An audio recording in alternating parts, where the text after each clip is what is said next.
everyone. Welcome to Build Your SaaS. This is the behind-the-scenes story of building a web app in 2023.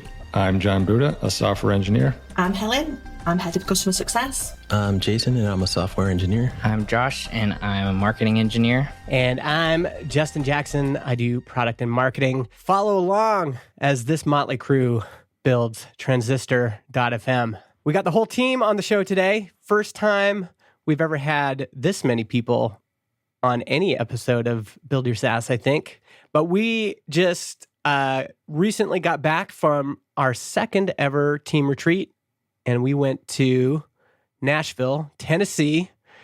And I thought last year we did a kind of an update episode, and I thought we'd get everybody on the mics and do another kind of review of the team retreat. It's also just a chance for us to talk about kind of what we're thinking about and working on and working towards here at Transistor. So why don't we start off by just sharing some highlights? What were some of your highlights from the retreat this year at Nashville? Helen, did you have any off the top of your head? Yeah. We did lots of things over the week. But I think for me, the highlight was kind of spending time together. That was our priority, to get together and spend time together.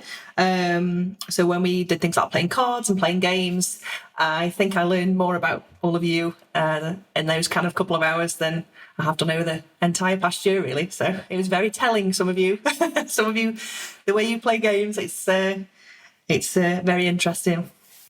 We played a card game called Cheat, which I had played before, but I'd forgotten it. We had we rented, again, a big common meeting room, like a penthouse where we could all go in, and it had a circular card table.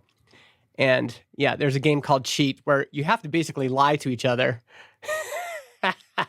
And that was fun. That was fun to see everyone's different lying technique. Helen was like doing something shady on her side. She had like a system. She was an experienced player. It didn't work though. I only won one game, so I think Jason was the cheat winner there. That's right. Yeah, Jason ended up winning a lot of those cheat games. Yeah, I'm good at cheating. My favorite is like everybody has a look when somebody calls them on cheating and they have cheated. Everyone has a look. Just getting to see everyone's little look, like John's little smirk, and everyone basically has a smirk when when they're caught. That was one of my highlights too. We played card games and we played some Jackbox games on the Nintendo Switch.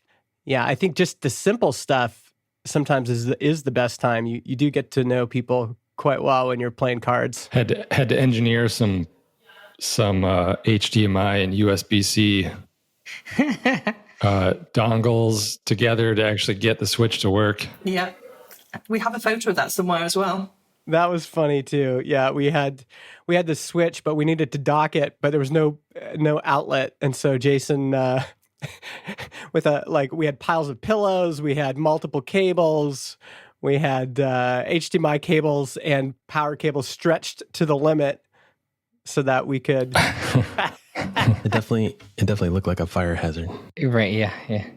It was fun hearing people laughing together. I'm also thinking of, we went out to Grand Ole Opry, but there's a stand-up comedian, and Josh, you were just losing it beside me. You were laughing so hard at that stand-up comedian they had. He was really funny. Yeah, he was hilarious. But yeah, just laughing with folks is a highlight. When you get to chuckle in like our weekly team meeting, we get to chuckle a little bit, but all out laughing, that happens at team retreats. Anyone else? Jason, you have any highlights? Yeah, I agree with the game stuff. That was pretty fun. Grand Ole Opry was, I didn't know what to expect. I've heard it mentioned, but it was pretty cool. It's like a variety show almost. I had no idea. So it was pretty cool seeing that. Everybody there was very serious. It was a very serious audience. Yeah. Well, except those crazy Canadians that kept screaming out during Keith Urban. Right. Yeah, those rowdy Canadians. Yeah, right. The rowdiest of all. Had too many Molsons. I was surprised too because I didn't know what to expect. But yeah, the show was so well put together. Like they've been doing that show since 1925. And you could just tell they know how to put on a good show night after